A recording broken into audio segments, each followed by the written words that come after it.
देशाच्या राजकारणात काय घडतंय, काय बदलतंय याच्या चर्चा आज फक्त चहाच्या कट्ट्यावर नाही, तर घराघरात, कॉलेजात, कार्यालयात, महिलांच्या हळदी कुंकवाच्या कार्यक्रमात सुद्धा रंगू लागल्यात. महाराष्ट्रात सध्या महानगरपालिका निवडणुकांचा रणसंग्राम सुरू झालाय.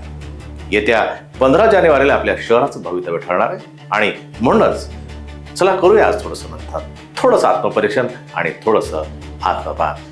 नमस्कार, मी रत्नाकर. आपल्या सर्वांचं स्वागत आहे लोकवाहिनी मीडियाच्या या खास सत्रात. निवडणूक आपली ही जबाबदारी. लोकशाहीने आपल्याला अधिकार दिले, पण त्या अधिकारांसोबत काही कर्तव्य दिले. आज सगळीकडे एकच चर्चा आहे, कोण जिंकणार, कोण हरणार, कोणत्या पक्षाची लाट. पण एक प्रश्न आपण स्वतःला विचारतो का? मी मतदान करणार का?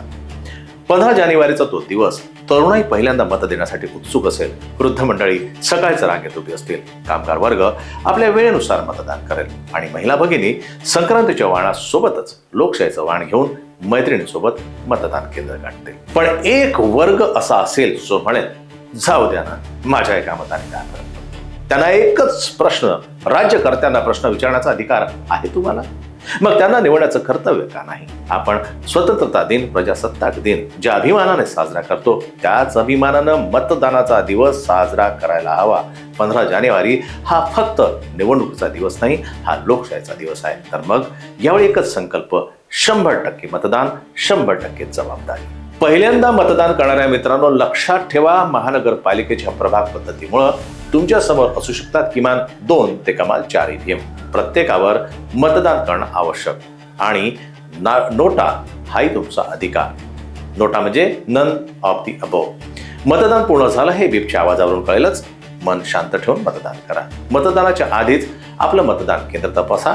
ओळखपत्र जवळ ठेवा. वेळेवर जा, अभिमानाने या आणि हो, मतदान केल्यानंतर एक सेल्फी जरूर टाका, कारण तुमची एक पोस्ट इतरांची प्रेरणा बनू शकते.